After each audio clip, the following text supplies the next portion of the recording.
Mildred Wirt Benson is probably not a name you're familiar with, but she helped to create one of the most well-known and influential female literary characters of all time. Mildred Augustine was born on July 10, 1905, in the tiny rural town of Ladora, Iowa.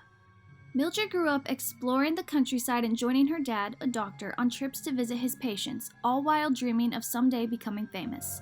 She was very into sports and other things that mostly only boys did back in the early 1900s, and soon was considered to be a tomboy. Mildred, or Millie as those close to her called her, once said, "I didn't follow the pattern that normally girls followed. I was just myself always, and what I wanted to be or do or think, I did, and nobody opposed me on it." That bold mindset is what started her down the path of becoming an adventurer, world traveler, author, and journalist, way ahead of her time. One day after she had graduated college as a championship diver and excellent student, Millie stumbled across an ad asking for writers. The company who put out this ad was the Stratemeyer Syndicate. Edward Stratemeyer was looking for writers who could take his ideas and make them into novels. These ghostwriters had to sign their rights away and use the pen name they were given for each series. The first book she wrote for him was from the series Ruth Fielding, which was actually a series she read as a child. That same year, on September 20th, 1929, Edward Stratemeyer asked Millie to write a new series that was in the style of Ruth Fielding books, but with a more girlish tone. He wanted this to be a series that girls could relate to, since a similar series for boys was becoming extremely popular, so much so that girls were beginning to read them. He wanted this new series to be action-packed and have cliffhangers at the end of each chapter to keep the readers guessing. He handed her a 3.5-page outline, and she began writing what would become one of the most influential book series that was well ahead of its time. On April 28th of 1930, in the midst of the Great Depression, the first 3 books of the Nancy Drew mystery stories were released under the pseudonym Carolyn Keene.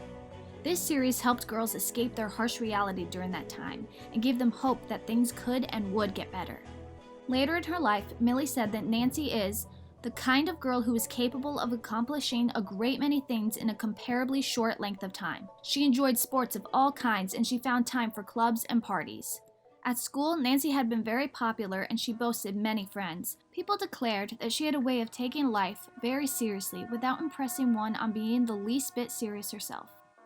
Nancy Drew is the heroine of a series of children's books which debuted in 1930 and presented a type of heroine that had not existed in girls' literature before that time, and she was an immediate success. Millie pretty much put herself and her personal ambitions into her writing as she formed this iconic character. Later in her life, she would prove even more so that she was truly a real-life Nancy Drew. She wrote books 1 through 7, 11 through 25, and 30, and then went on to bigger and better things, paving the way for dozens of other authors to continue involving Nancy.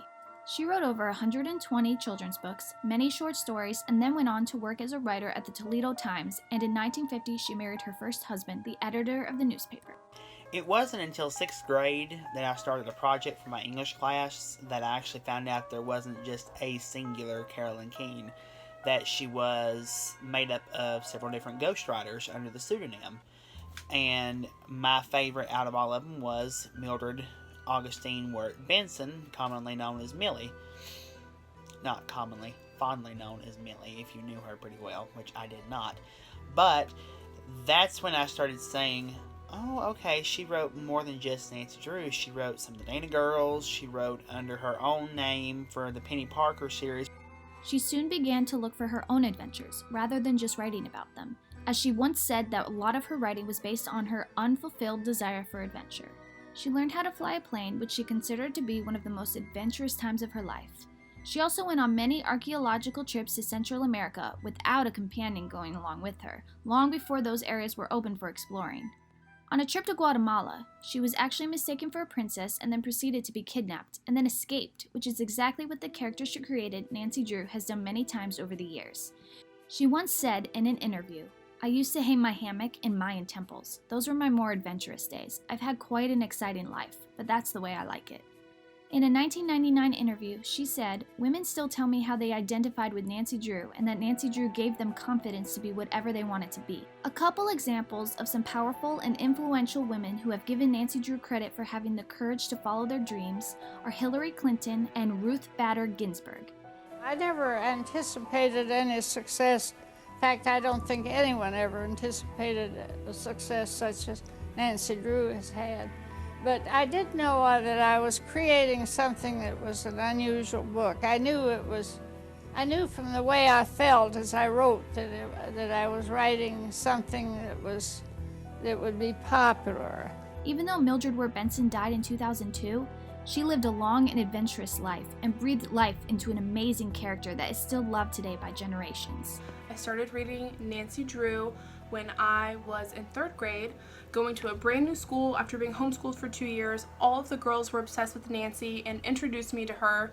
I started reading 3rd grade and I still read to this day, honestly. I think, looking back, I can thank the Nancy Drew books for a lot of the things that I've accomplished today, which is kind of crazy to say, but it's true. Reading those books helped with my confidence, helped me be a curious person and kind of go out of my box and do things that I wouldn't normally do. Now I'm a business owner, which is something I would have never dreamed of doing. And growing up, reading Nancy Drew, as cheesy as it sounds, is a big reason why I turned out the way I did, because you don't find influences like Nancy in books anymore. You really don't. And it's really cool to be able to say that she helped shape me into the person that I am today. To me, Nancy means courage, adventure, and just going after what you want and what you think is right. Nancy Drew to me is pretty much the epitome of what a person should be. She has taught me kindness, strength and courage, being willing to help other people and give back to others. Between 1930 and 2019, there have been over 10 different Nancy Drew book series and comic book series, 6 movies, 32 computer games, and 3 television shows, the latest TV show having premiered this year. The books have even been translated and released into 26 languages and have fans all over the world. There are avid collectors who collect the 600 plus books and memorabilia, and there are Nancy Drew conventions held every year for fans to celebrate their favorite girl detective. And none of this would have been possible if it weren't for that little girl from a small town near Iowa City who challenged the norms and wasn't afraid to be who she wanted to be, rather than listen to who society wanted her to be. She shaped a character who inspired millions of people with her boldness, independence, determination, and will to do what's right.